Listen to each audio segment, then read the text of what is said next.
Las opiniones expresadas en este programa son responsabilidad de quienes las emiten y no reflejan la posición del canal del Congreso. Bienvenidos a En Comunicación, este espacio donde los legisladores y los estudiantes tienen algo en común, el diálogo. Hoy nos encontramos desde el auditorio de la Universidad de las Américas Puebla, pero no me encuentro sola, estoy junto con mi compañera Luisa Fernanda Rodríguez. Gracias, Constanza. Hoy vamos a hablar acerca de un tema que nos tiene al borde del asiento. Este es licencias parentales.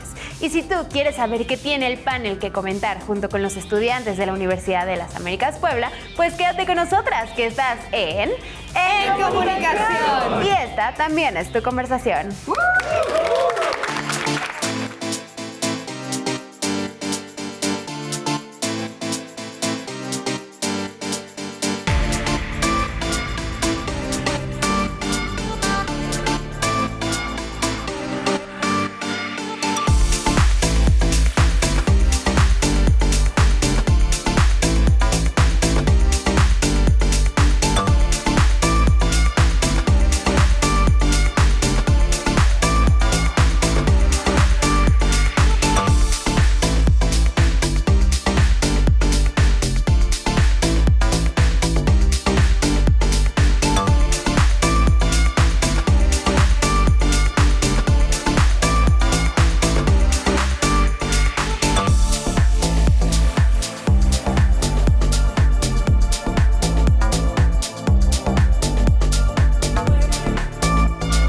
¿Sabías que en México los padres solo tienen 5 días de licencia de paternidad con goce de sueldo?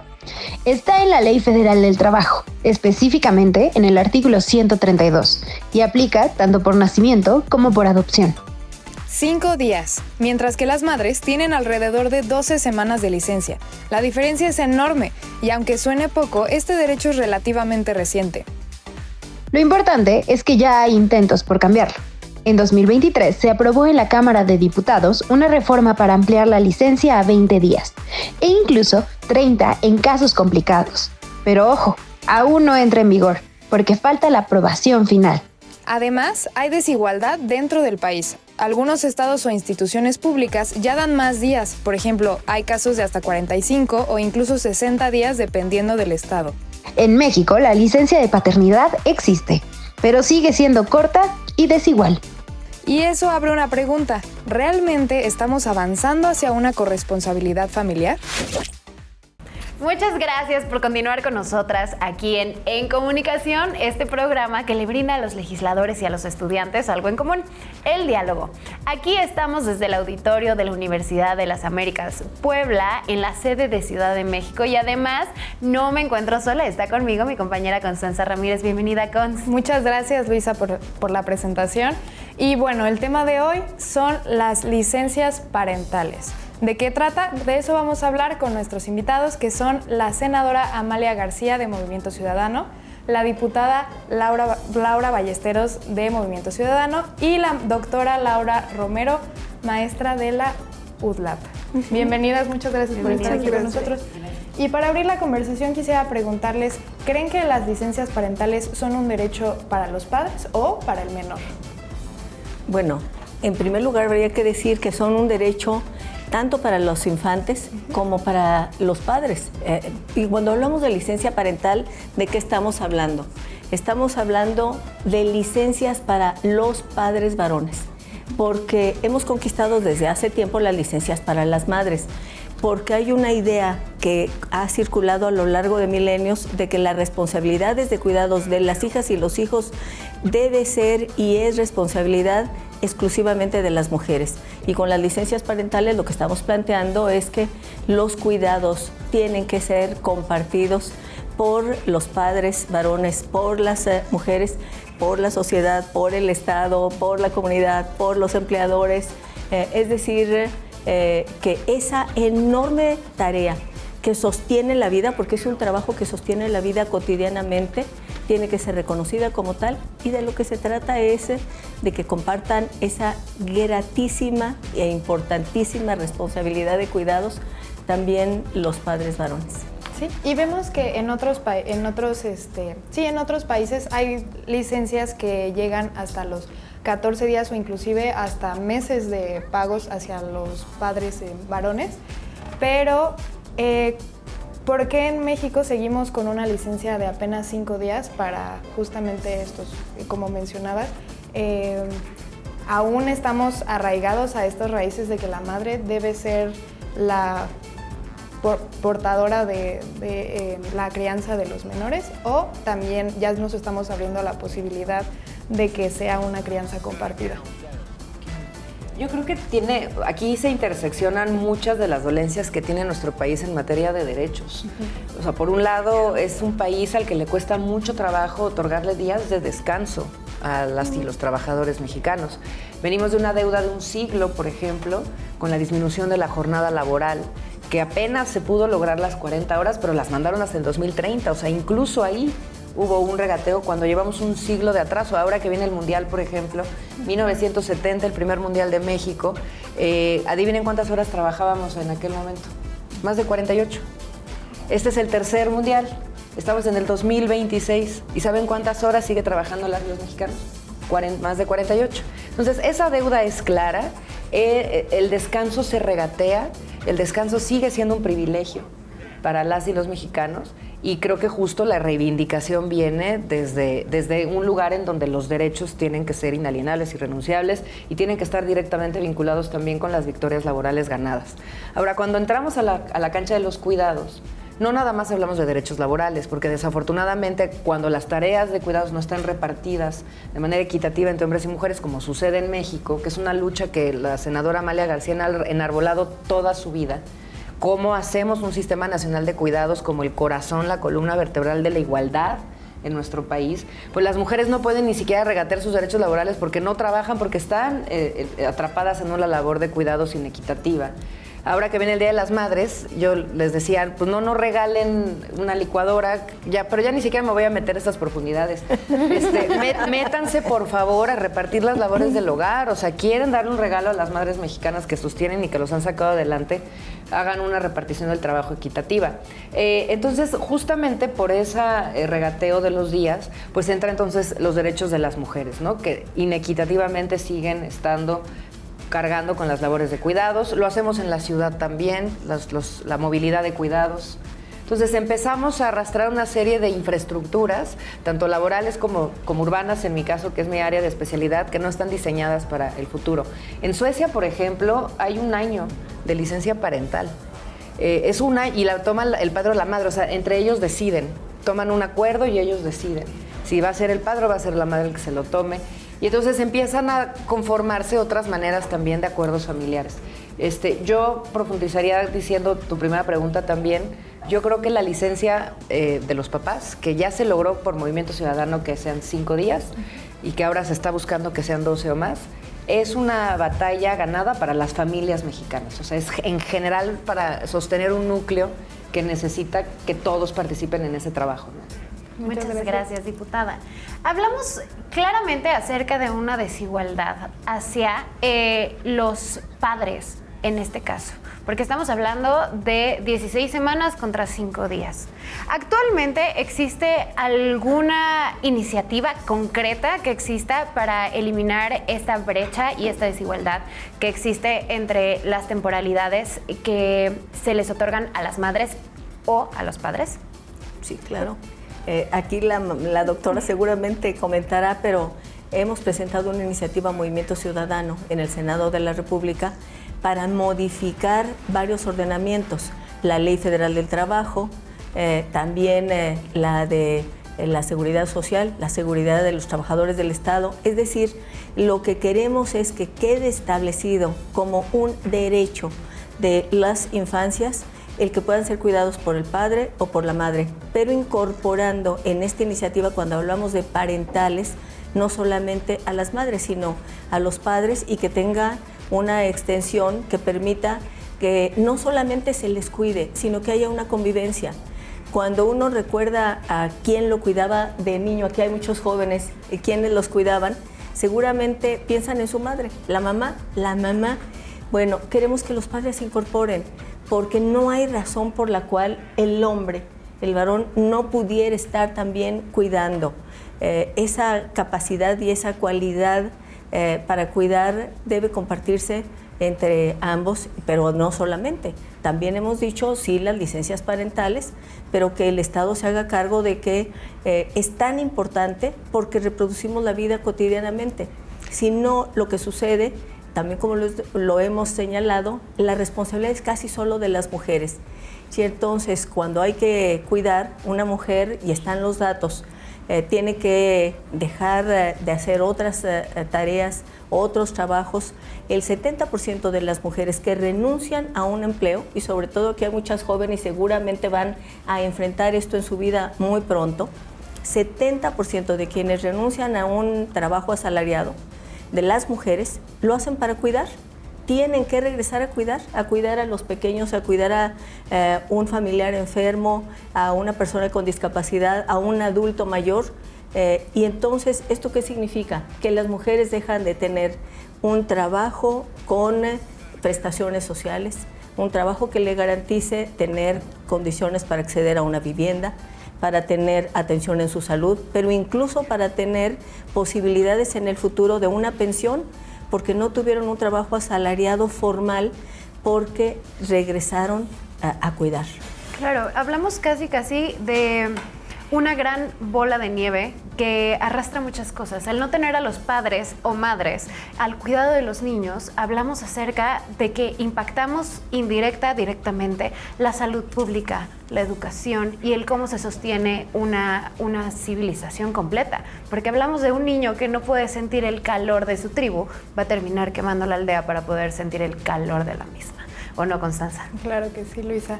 Y podemos justamente hablando de este tema,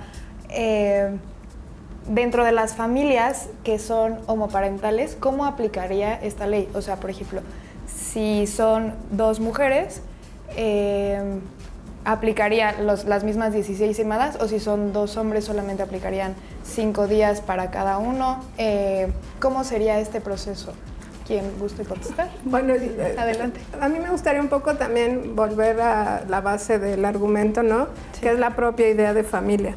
Sí. O sea, esta ley, como decía la diputada, hay una cuestión de interseccionalidad, ¿no? O sea, esta familia está pensada en una familia muy tradicional, digamos, y además estamos dejando fuera en la mira a quienes no forman parte del sector formal. Hay una cantidad impresionante en México de personas que están fuera de la formalidad laboral y que ahí va a quedar también como una deuda, ¿no? Porque esta ley, la iniciativa o lo que se alcance con ella, pues si bien es cierto que va a forzar la redistribución de los cuidados, va a quedar fuera una muy gran parte de la sociedad. La otra cosa, creo que con la idea misma de familia, es que muchas familias de sectores periurbanos, rurales, indígenas, en realidad son familias extensas, ¿no? Entonces, ahí el cuidado se distribuye de una manera muy diferente, ¿no? Muchas abuelas son quienes crían, ¿no? Tías, etcétera. Entonces, creo que lo que sí hay que reconocer, cuando decían sobre es un costo que va hacia hacia el desarrollo de una civilización, también creo que las iniciativas responden a impulsos que la sociedad está generando, ¿no? O sea, hay una relación en doble sentido, y cuando decían si era un derecho de las infancias, o sea, creo que es una política de igualdad, ¿no? Que está apuntalando una larga lucha por la economía de los cuidados, que, como ya han dicho mis colegas, históricamente ha caído en las manos de muchas mujeres, pues, ¿no? Entonces, ahí lo que sí tenemos que pensar es que en el tipo de familia en el que estamos pensando cuando hablamos de este derecho, sí está apuntando a una que porcentualmente tampoco es mayoritaria en la sociedad mexicana, ¿no? Entonces,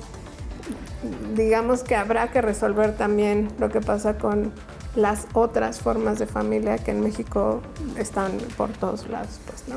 Sí, claro, y hablamos justamente de que hay muchísimas personas que están ahorita en trabajos como pues freelance, o que están por proyecto o por muchas cosas, y dentro de este mismo esquema laboral justamente no les aplica como tal la ley. Y hablando sobre esta aplicación, ¿cómo impactaría económicamente el que se dieran más días para los padres de familia en este caso? Pues sí, dentro de México. Bueno, lo que hemos planteado es que quienes tengan la licencia parental deben tener todos sus derechos laborales, con su sueldo completo. Pero ustedes han planteado otros aspectos. Por ejemplo, quien hace trabajo en casa y además es freelance, ¿quién cuida? La pregunta es ¿quién cuida? Bueno, tiene que cuidar el Estado también. Y por eso ustedes seguramente, aquí hay estudiantes muy jóvenes, pero seguramente han escuchado el debate sobre las estancias de tiempo completo, las escuelas de tiempo completo. Lo que planteamos es que el Estado debe garantizar los cuidados desde los primeros días hasta nuestros últimos días en este planeta, en la Tierra. Es decir, tienen que generarse un sistema de cuidados que garantice que haya atención de calidad para las personas que requieren cuidados, pero que también se libere el tiempo propio de las personas cuidadoras. Aquí decía la maestra que es un asunto de igualdad. Efectivamente, hay una desigual distribución de las responsabilidades de cuidados. Y esto es así porque históricamente se ha considerado que el espacio privado es el espacio de las mujeres, el espacio público es el espacio de los hombres. Bueno, eso ya no es así. Eso ya no es así. Las mujeres y los hombres compartimos espacios, pero mayoritariamente las mujeres estamos accediendo al espacio público y los hombres todavía no acceden suficientemente a compartir las responsabilidades en el ámbito privado. Queremos transformar la cultura predominante, pero necesitamos que el Estado también asuma su responsabilidad. Y por eso hemos planteado que debería construirse un estado de bienestar cuidador. ¿Cuál es la frase que yo le escuché a una economista hace algún tiempo, María Ángeles Durán, que además es premio de economía en España? Decía, las mujeres somos el proletariado de la sociedad porque hacemos un trabajo que es fundamental, pero que no se reconoce como tal, no se dice que uno está trabajando. Incluso si se hace una encuesta, llegan del INEGI, tocan y está una ama de casa, le preguntan en qué trabaja y dice, en nada. Y sin embargo es la primera en despertarse, empezar a trabajar, los fines de semana continúa y hasta cuando sale de vacaciones se va a su trabajo consigo. Ahí van los hijos, tienen que desayunar, bañarse, cambiarse, etcétera. Y entonces se tiene que reconocer que ese es un trabajo, que tiene un valor, que sirve para la reproducción cotidiana de la vida. Tal vez te quedó más claro durante la pandemia. En la pandemia quebraron muchas empresas, cerraron negocios, pero ¿qué es lo que sostuvo el mundo? El trabajo en casa. Las mujeres siguieron sosteniendo la vida. Bueno, no solamente con las tareas que desarrollamos cotidianamente, sino con otras adicionales, como maestra, doctora corazón, doctora médica, enfermera y todo lo demás. Y entonces eso se tiene que compartir, porque es agotador. Es falso que una mujer es invencible. Sí. Eso de la supermujer no es así. El agotamiento es extremo y lo que se requiere es compartir con el Estado, con estas iniciativas, con la sociedad, con las empresas, que también tengan un diseño diferente, y en las familias en plural. ¿Quiénes deben cuidar cuando es una pareja del mismo género? Pues debe haber un acuerdo, pero no puede recaer solamente en una parte, sino que debe compartirse. Y yo quisiera a lo mejor aportar también, además de esta visión tan profunda, que si se dan cuenta es una visión de política pública la que nos comparte la senadora Amalia, con mucha raíz, o sea, y eso pues tendría el Estado mexicano que hacerse cargo. Cuando hablamos de los sistemas de cuidados, claro que hay un esquema familiar, pero el Estado cuidador es el más abandonado hoy en un Estado-nación como el nuestro, o incluso desde la iniciativa privada también, ¿no? Cómo aportan desde este lugar esquemas para que los cuidados puedan ser compartidos y normalizados. Parece que cuando uno tiene que cuidar pasa a otra categoría y se van las sombras, ¿no? Y entonces el mundo, y otra vez, de infraestructura jurídica, laboral, urbana, de trabajo, no está hecho para eso. Y miren, si los trabajos de cuidados fueran remunerados en nuestro país, le tendrían un impacto equivalente al 23% del PIB. O sea, de ese tamaño es el motor económico que somos las mujeres y representamos con el trabajo que hacemos. 23% del PIB.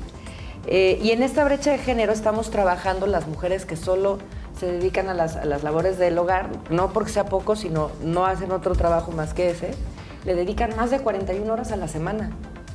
O sea, es una jornada laboral completa semanal la que están haciendo ahí. Y luego viene también, digo, no vamos a hablar desde nuestros privilegios, pero las que trabajamos y cuidamos, pues échale la cuenta, más de 48 de trabajo y te echas además más de 40 cuidando. Y entonces empieza a hacer esto una cosa.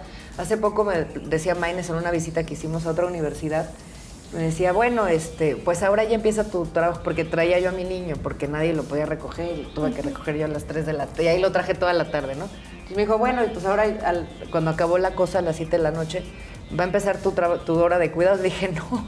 O sea, una mamá que trabaja no escoge a qué hora empieza la hora de cuidados. Claro. A veces son las 2 al mismo tiempo y te lo tienes que llevar al trabajo. Las redes de sostén son bien importantes, por eso tienen que dejar de ser solo entre mujeres. Estas redes de sostén con las abuelas, las tías, las amigas. Cuando yo me fui a vivir a Monterrey hace muchos años, no tenía nadie ahí, no tengo familia ahí. Entonces, tejer una red de sostén entre amigas y colegas de trabajo era fundamental. Y si tú te vas, por ejemplo, a las oficinas de gobierno, digamos, en oficinas donde hay más población de personas trabajando, te das cuenta cómo entre todas se ayudan a cuidar a los niños. Si uno no pudo llegar a la escuela porque le cerraron la puerta, pues lo lleva y entre todas ahí están ayudando. Pero otra vez, no está normalizado a que sea una labor compartida. Y bueno, después viene también el impacto que tiene con la demanda de futuro para los cuidados. Se estima que el 46% de la población en nuestro país va a necesitar de cuidados en los siguientes años. Entonces, otra vez, estamos hablando de la nueva esclavitud moderna para las mujeres. ¿Quiénes lo van a hacer? Entonces, es urgente entablar esta conversación y creo que es muy oportuno que sea desde las licencias de paternidad uno de los debates que se abran, porque si no, de otra manera vamos a involucrar a los hombres también a que se involucren a opinar, ¿no? Porque luego también son temas en donde dicen, bueno, si opino me van a funear. Sí. Si no opino también, ¿no? Entonces, bueno, aquí hay una batalla que tienen que dar, que ganen ese espacio para que se normalice que los cuidados son de todos y de todas. Claro. Muchas gracias, diputada. Sí, pensaba ahora sobre lo importante que es esta discusión para generar nuevas masculinidades, ¿no? O sea, que los hombres no solo sepan qué decir y no ser funados, ¿no? Sino que también reconsideren su propia forma de ejercer su existencia como personas, ¿no? Sabemos que los hombres se suicidan mucho más veces que las mujeres, ¿no? Que tienen como sentimiento prioritario la violencia, porque desde niños, niñas no les enseñamos a gestionar más que desde ahí. Entonces creo que hacerse responsables del cuidado de otras personas y no desde el criterio de ayudar, ¿no? Porque es que mi marido es buenísimo porque me ayuda a cuidar, es como no, ¿verdad? O sea, como esto no es una ayuda, y creo que es también una oportunidad para que los hombres, sobre todo hombres heterosexuales, a quienes históricamente se les ha desvinculado de la economía de los cuidados, se reintegren a un abanico de emociones y de afectos que han estado como muy alejados, de los cuales han estado muy alejados, ¿no? Porque lo decía la senadora, cuidar cuando el corazón está roto de tu hijo o hija, ¿no? Gestionar el conflicto con otros niños o su primer enamoramiento, su primer travesura. O sea, creo que eso a las mujeres nos ha permitido utilizar más emociones y esa es una carga que el patriarcado les ha dejado a los hombres y a veces no es tan visible, la imposibilidad de conectarse con la parte más sensible que nos conforma a todos los seres humanos, ¿no? La imposibilidad de crear vínculos, ¿no? Que a final de cuentas eso también nos hace tener una sociedad más saludable y el tejer esta red de seguridad que mencionaba diputada nos ayuda a poder crear humanos que son sensibles y pueden conectar con la otredad, que eso nos hace falta tanto en nuestro país. Sé que esta plática los tiene a todos al borde del asiento, pero también tenemos que continuar este diálogo con los estudiantes de la UTLAB que se encuentran aquí en el auditorio con nosotros. Así que quiero invitarles, chicos, a que levanten la mano para que puedan ejercer alguna pregunta o alguna duda o simplemente tener diálogo con nuestras invitadas. ¿Alguien? Okay. Ay, Dios. Muy bien, qué bueno. De este ladito. Qué bueno, qué bueno. La Dale. primerita pregunta, te puedes poner de pie y dices tu nombre y tu carrera. Perfecto, gracias. Soy Renata Calleja, estudio Derecho en la Universidad de las Américas Puebla y mi pregunta es ¿qué cambios culturales se necesitarían para realizar una corresponsabilidad de género efectiva en nuestra sociedad? Muchas gracias. ¿Quién guste contestar? ¿Es uno por uno? ¿O es que vi que levantaron la mano casi Sí, todos? o si quieren hacer... Preferimos hacemos- hacerlo uno por uno para que Ajá, puedan sí. ir contestando y no se les olvide ninguna. Sí. Bueno, ¿Podemos hacer una cortita sí, cada quien? sí. Bueno, yo soy antropóloga, entonces para mí sí es muy importante que tengamos presente que lo que aprendemos lo podemos desaprender, ¿no? Que no es natural, biológicamente hablando, que la responsabilidad del cuidado sea para las mujeres y que es más bien un mandato que se nos ha asignado históricamente. Entonces me parece que un cambio cultural importantísimo es esto que decía, o sea, reincorporar a los hombres en la experiencia de la afectividad, que en esta jerarquía de lo racional y de lo emocional, del pensamiento moderno, ¿no? Cartesiano, parece menos importante o menos trascendental. Entonces, me parece que en términos de la vida cotidiana, una ley que obligue a la sociedad a darle valor a eso va a ser muy importante para sacar, ¿no? Esa raíz de normalizar que el cuidado no tiene valor económico, por ejemplo, ¿no? Y que es secundario y que además no necesitas mucho para hacerlo, ¿no? Es como intuitivo y creo que quienes hemos cuidado y quienes cuidamos sabemos que es mucho más sofisticado de lo que parece, ¿no?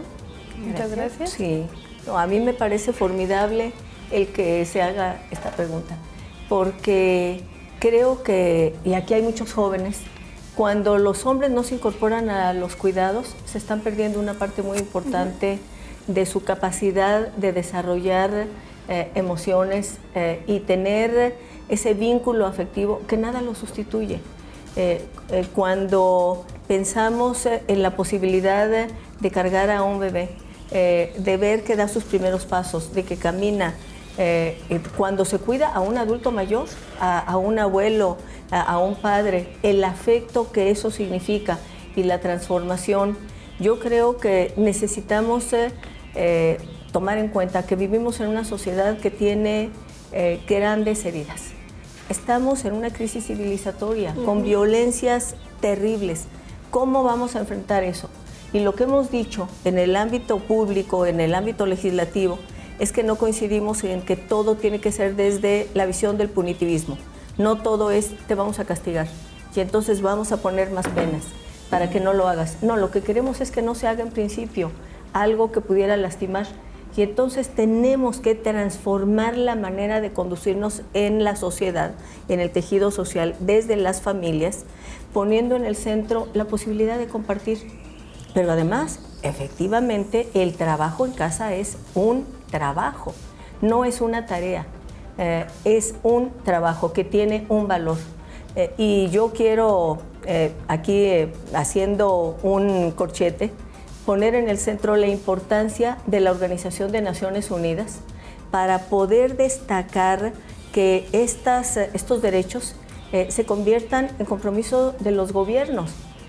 La diputada Laura Ballesteros hablaba de cuánto vale, a cuánto equivale el Producto Interno Bruto el trabajo de cuidados. Bueno, quien primero lo planteó fue un movimiento de mujeres inmenso, mundial, en todo el planeta, que tuvo voces en Beijing en 1995, en China, en la Cuarta Conferencia Mundial de la Mujer. Y ahí se planteó, y se planteó por una mexicana, por Clara Hussitman, que en las cuentas nacionales debería contabilizarse el valor del trabajo de cuidados y doméstico.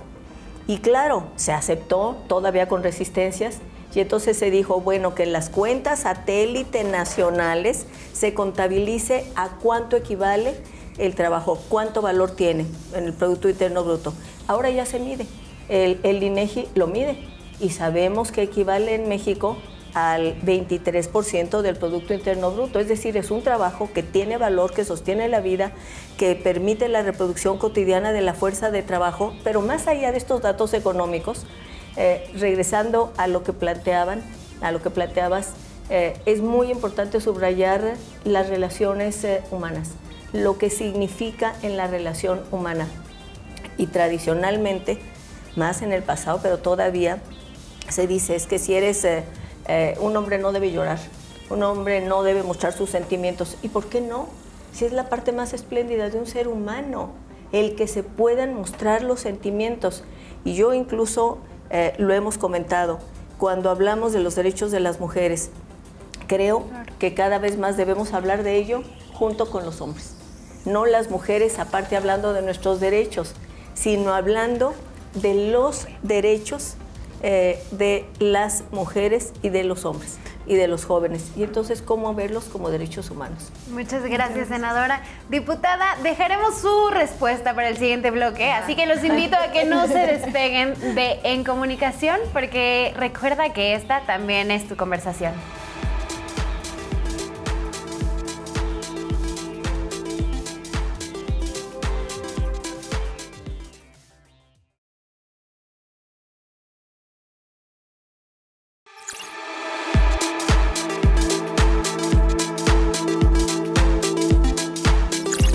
Si México te parecía corto, espérate a compararlo con el mundo.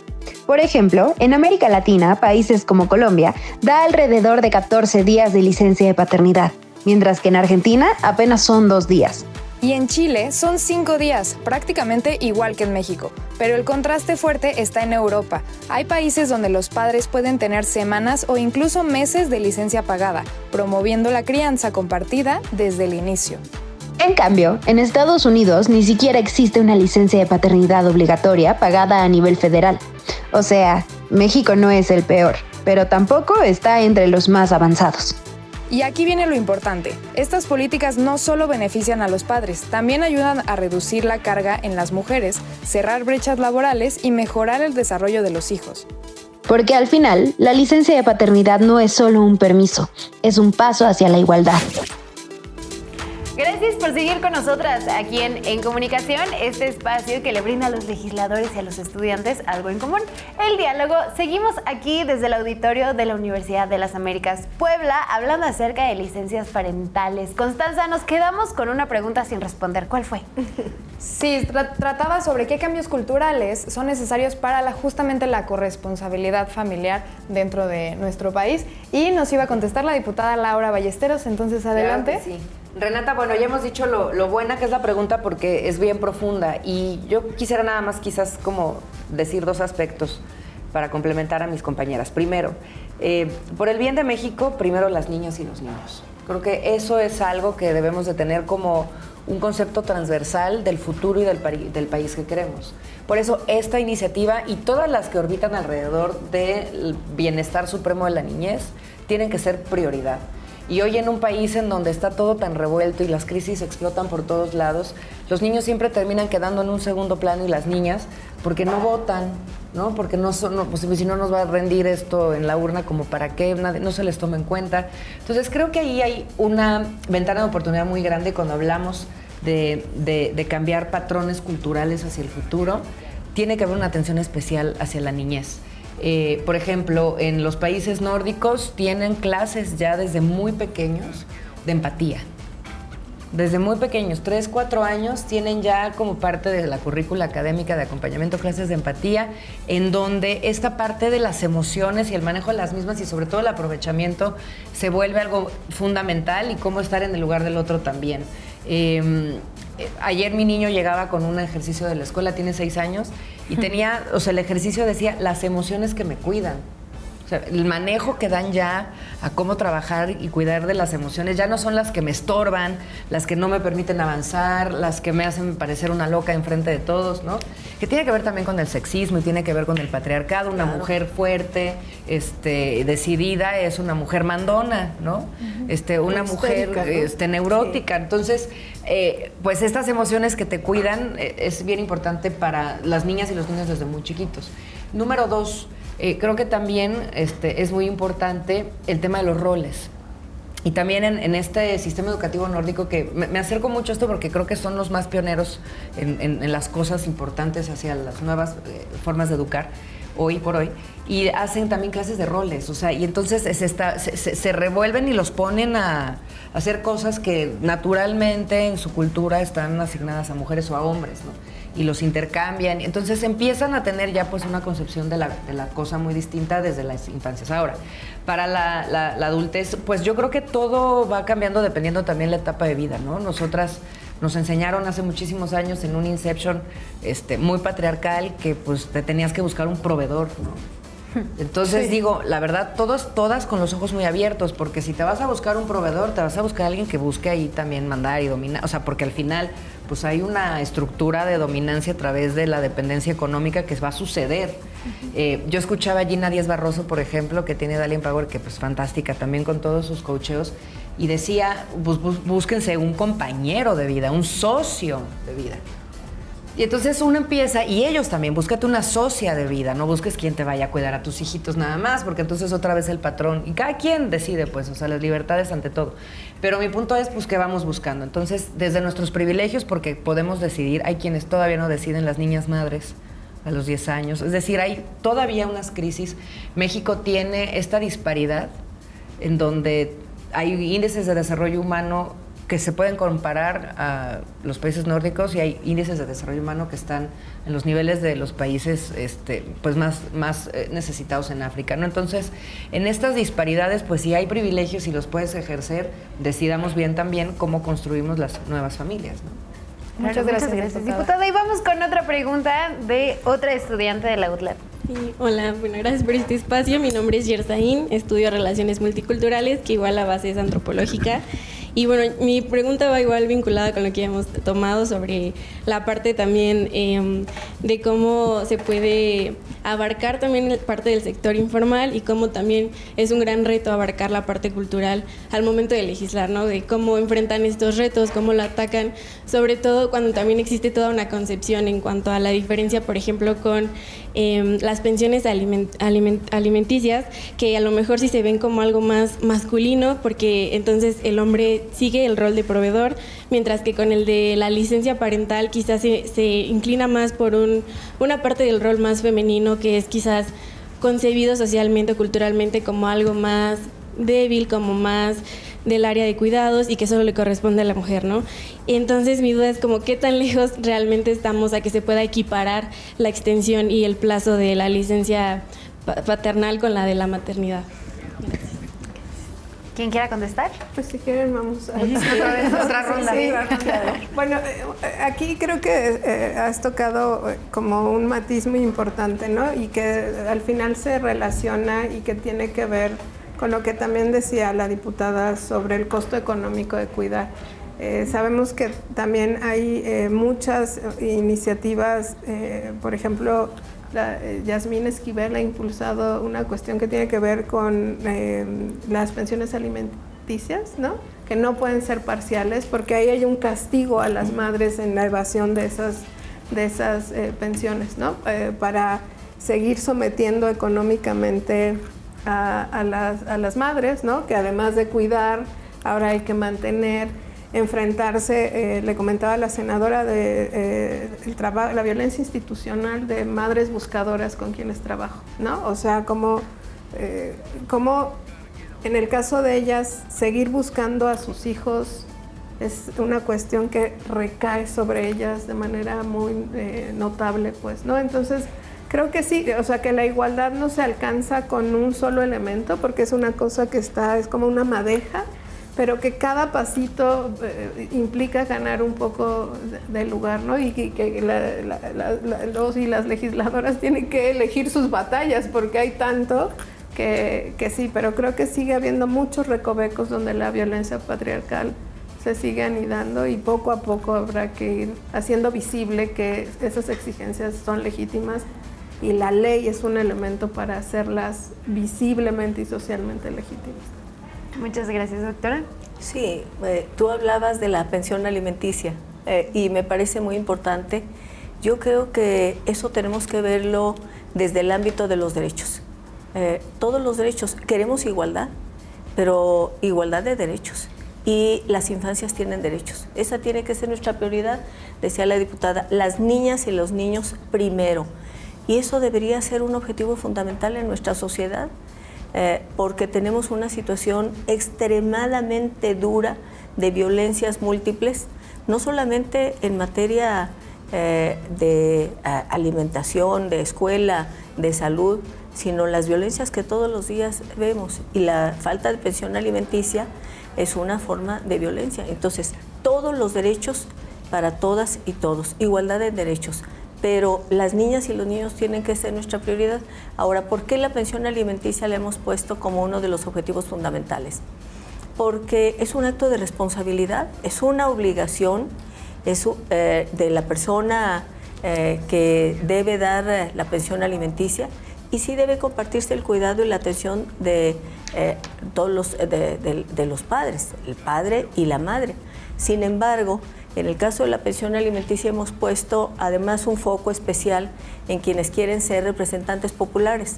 Y desde la Cámara de Diputados, fui diputada en la pasada legislatura, pero vino de la sociedad civil un gran impulso que hicimos nuestro, de que si alguien quería ser candidato a diputado, a presidente municipal, a gobernador, a presidente de la República, a senador, lo que fuera, tenía que cumplir con obligaciones. Una obligación de no ejercer violencias. Y entre esas violencias está la del no pago de la pensión alimenticia. ¿Cómo queremos que alguien diga que va a ser un buen diputado, un buen presidente municipal, si no es capaz de aportar la pensión alimenticia para los seres más cercanos a su corazón, que deberían ser los más cercanos a su corazón, a la familia, a las infancias? Y entonces un requisito es: no puede otorgarse una candidatura a quien no pague la pensión alimenticia. No puede otorgarse una candidatura a quien haya ejercido violencia familiar. No puede otorgarse una candidatura a quien haya ejercido violencia a través de las redes sociales. Y estos avances han sido posibles en la legislación porque desde la sociedad civil ha ido avanzando una gran iniciativa, diversa, plural, muy fuerte, diciendo: queremos que se garanticen nuestros derechos y que ese tipo de violencias puedan ser puestas contra la pared. Claro, muchas gracias. Y quizás muy rápido yo me iría como una capa todavía más abajo, ¿no? A las deconstrucciones. Socialmente hay mucho que hacer, desde la legislación y los acuerdos de los institutos políticos es fundamental, pero vamos a lo mejor en este paso desde las deconstrucciones a las tribus, ¿no? Y en lo individual. Yo no dejo de pelear nunca, no de batallar, y la senadora no me va a decir que no esto es verdad. Pues luego hasta con los propios compañeros, ¿no? Que muchos están en un proceso de construcción muy avanzado, sobre todo las nuevas generaciones. Hay otros ya en otras generaciones que ni volviendo a nacer y ni quieren, ¿no? Pero son como estos jaloneos en donde, por ejemplo, no, compañero, no puedes estar en la Comisión de Igualdad de Género. No, pero ¿por qué? Pues sí es increíble, o sea, estaría increíble porque yo voy a hacer ahí un aliado. Pero ¿tú qué tienes que hacer ahí? No, pero entonces ellos piensan por un lado en su proceso de deconstrucción que su voz va a ser importantísima ahí, cuando no se dan cuenta que su voz está en todos lados. Entonces ahí déjanos discutir, déjanos hablar, déjanos negociar, hablemos, porque al rato nos vas a venir también aquí a imponer tu punto de vista como te gusta hacer en todas las mesas. Entonces, digamos, y yo sé que algunos incluso como que contraintuitivamente dirán, pero ¿por qué no? ¿No? Entonces, son estas pequeñas batallas que todo el tiempo estamos peleando en las deconstrucciones que hacen que los cambios reales sucedan. En mi hogar, en mi casa, en mi familia, por ejemplo, pues los dos trabajamos, pero mi esposo se dedica mucho más al trabajo del hogar que yo y cuida mucho más tiempo al niño que yo. Y aún en esa deconstrucción que tiene, que es fantástica, de pronto las discusiones terminan siendo, pues es que yo te estoy ayudando en esto. No me estás ayudando, es tu trabajo también, ¿no? Claro. Entonces, siempre va a haber como esas pequeñas, grandes batallas en el camino de la deconstrucción que todos tenemos que participar, que no es fácil. Muchas veces nosotras mismas, según una feminista de tiempo completo como Amalia, le debe de pasar también, te encuentras atrapada en alguna disyuntiva o en alguna contradicción, ¿no? Y se tienen que ir resolviendo con unas mismas también. Entonces, yo más bien les diría aquí, hay que tener mucho cuidado con quién nos juntamos. Yo sí creo que la creación de comunidad y de tribu importa. Hay que hablar con todas y con todos, hay que tener una capacidad amplia de desacuerdo y de disenso, pero creo que uno también va construyendo el entorno que quiere y el que aspira a tener. Y si estamos hablando de cuidados y de crianza, pues en dónde aspiras también que esas personitas crezcan y se fortalezcan, ¿no? Muchas gracias, diputada. Tenemos más preguntas de este lado, entonces adelante. Muchas gracias. Mi nombre es Jorge Pinto, estudiante de Derecho y de Relaciones Internacionales. Estoy totalmente de acuerdo con lo que las tres han mencionado. Me parece muy acertado lo que han dicho, que las mujeres forman parte del proletariado no remunerado. Muchas pensadoras feministas como Federici lo dicen, pero tomando como base esta premisa, ¿creen realmente que las licencias parentales reducen las brechas de género, que es un avance hacia la igualdad de género? ¿No creen que sería mejor enfocarnos en factores realmente estructurales? Gracias. Sí. Adelante. Bueno, este es un asunto estructural porque la separación de roles entre mujeres y hombres es una creación humana, pero milenaria. ¿Qué decía Simone de Beauvoir? Veo que te gusta mucho leer a las feministas y Federici es una de nuestras, diría, maestras, nuestras gurús, pero ¿qué decía? Mujer no se nace, se hace. ¿Qué quería decir con eso Simone de Beauvoir? Que no estaba hablando de la constitución física, no, estaba hablando de las tareas, de los roles. Y decía, mujer se hace porque cada sociedad va construyendo en su tradición, en su visión del mundo, en su cultura, lo que es ser mujer. Incluso ahora mismo, en pleno siglo XXI, no es lo mismo ser mujer aquí en la Ciudad de México o niña que ser una niña en la montaña de Guerrero, en donde a las niñas las dan en matrimonio desde que tienen 10 años, 12 años, y las dan en matrimonio por una cantidad. Ya se prohibió, ya la ley se reformó, establece que eso es inaceptable y sigue sucediendo.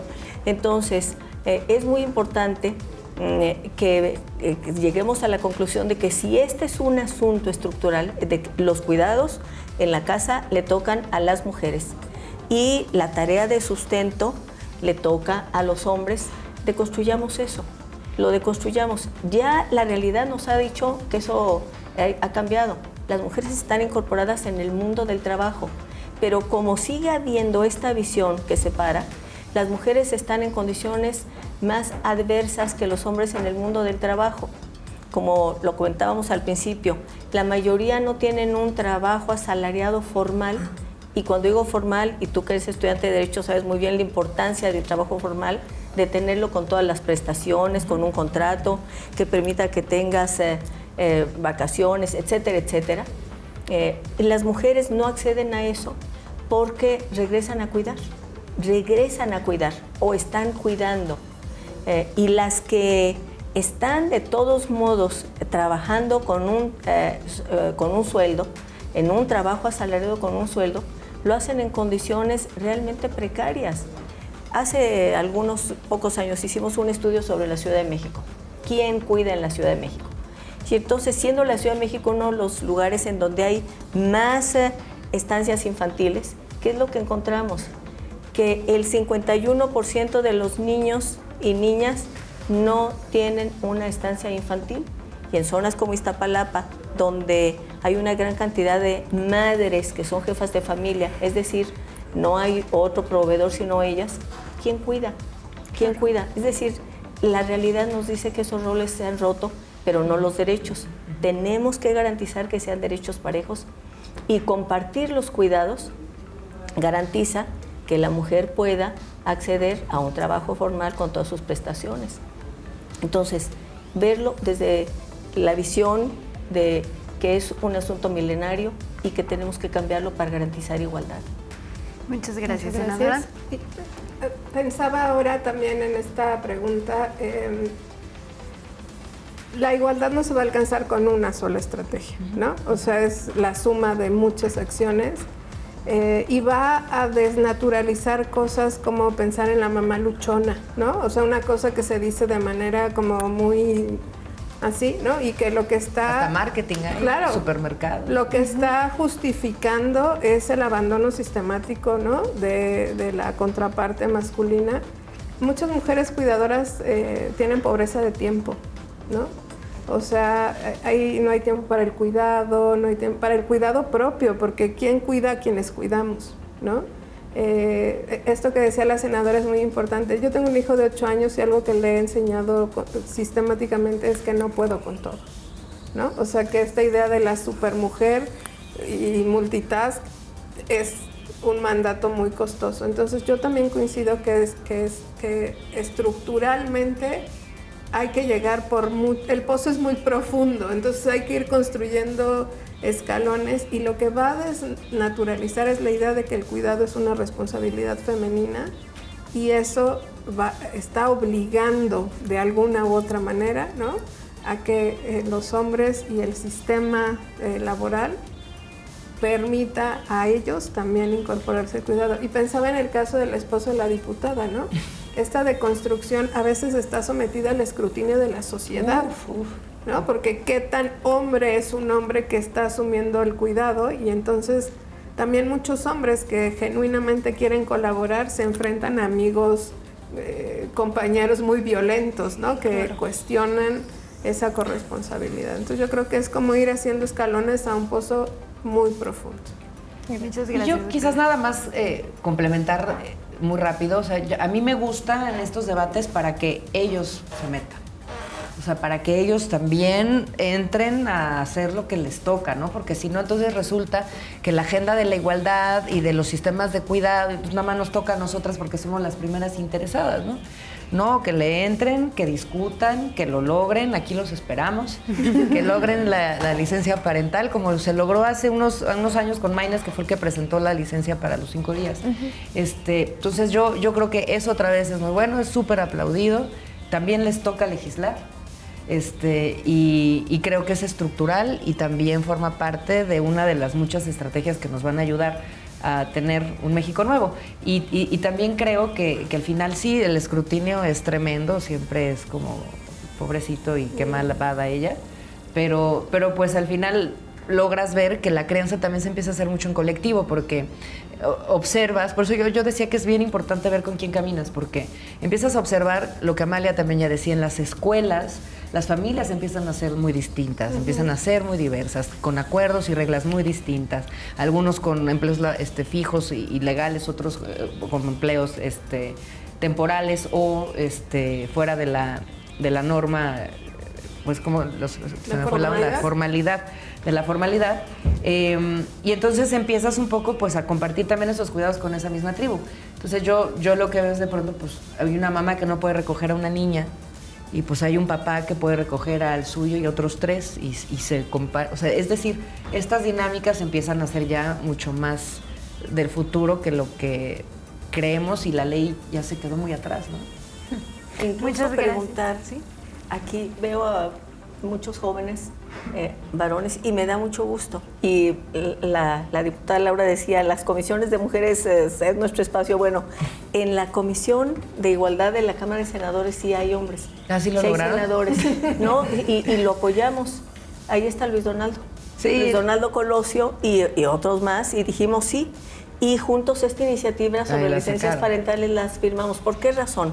Y es un debate que hay que hacer, porque tradicionalmente del movimiento feminista donde yo he participado, la mayor parte del tiempo discutíamos entre nosotras para diseccionar cuál era nuestra realidad y cómo teníamos que cambiarla. Y siento que hoy necesitamos que estén los chavos, que estén los hombres, porque no vamos a poder cambiar esta situación de subordinación si no lo trabajamos juntos. y juntas. Y hay algo que me preocupa enormemente y por eso creo que tenemos que dialogar juntos. Un hecho muy duro de violencia que sucedió hace algunos cuantos meses, de un joven muy indignado, creo que fue un CCH, pues que agredió a varias de las estudiantes y decía es que no puedo tener novia, me siento aislado, estoy mal porque el feminismo se ha impuesto. Y yo creo que tenemos que dialogar, porque para transformar esta condición de subordinación lo tenemos que hacer todas y todos. Y para empezar yo diría, la pregunta aquí a los jóvenes, ¿cuántos de ustedes tienden su cama y lavan sus platos en la casa? Seguramente que empiezan a hacerlo, pero antes era, pues es mi mamá o mis hermanas, ¿verdad? Claro. Pero no es un asunto mío, como si eso se hiciera solo. Entonces yo creo que tenemos que cambiar los roles desde las acciones más cotidianas que parecen pequeñas para ir transformando la vida. Claro que sí. Muchas gracias, senadora. Gracias, diputada, y gracias, doctora, por acompañarnos el día de hoy. Lastimosamente, esta plática tiene que llegar a su fin, pero abrimos las puertas para que regresen en cualquier ocasión al programa, porque creo que no solamente a nosotras, sino también para los jóvenes ha sido un programa muy enriquecedor. ¿Algún comentario final que alguna de las tres quiera hacer? Bueno, pues nada más esto, que la igualdad se construye pianito y en conjunto, ¿no? Y coincido plenamente en que este mundo debe ser mejor para niños y niñas y esta visión adultocéntrica tiene que también irse reconfigurando para el bienestar de quienes vienen detrás de nosotros. Muchas gracias, Laura. Que yo me eché un rollo larguísimo. Pues no, estamos rodeados de politólogos, de abogados, abogadas y de interrelacionistas, entonces échenos iniciativas, nos las llevamos al Congreso con mucho gusto. Nos interesa mucho legislar con ustedes porque ustedes son nuestras jefas y nuestros jefes. Ya vi que traen varias iniciativas, las recibimos con gusto. Pues muchas gracias, gracias a los tres. Senadora, ¿un comentario que quiera hacer? Agradecer este tipo de reflexiones en conjunto. Además, con este auditorio de jóvenes plural y que seguramente tiene mucho que aportar en su casa, en la sociedad, en su entorno y también para nuestro país. Nuestro país va a tener futuro sin niñas, niños. Las jóvenes, los jóvenes abren un nuevo camino. Muy necesitados estamos de ustedes. Son muy importantes. Muchas gracias, senadora. Y pues nada, gracias, Constanza Ramírez, por estar en un programa más aquí. Terminar un poquito también con que ambos, por lo que investigué de usted, tocan temas de igualdad de género, de mucho justamente esta parte de humanidad más que de dinero, que pues muchas veces dentro sobre el dinero. Entonces creo que es muy importante y muy rico que estén aquí con nosotras hablando, debatir de esta manera. Gracias. Luisa. Gracias a ustedes que se quedaron en una emisión más de En Comunicación. Dicen todas las semanas a través del canal del Congreso y que por favor una emisión del programa. Mi nombre es Luisa Fernanda Rodríguez. En Comunicación y que esta también es tu conversación.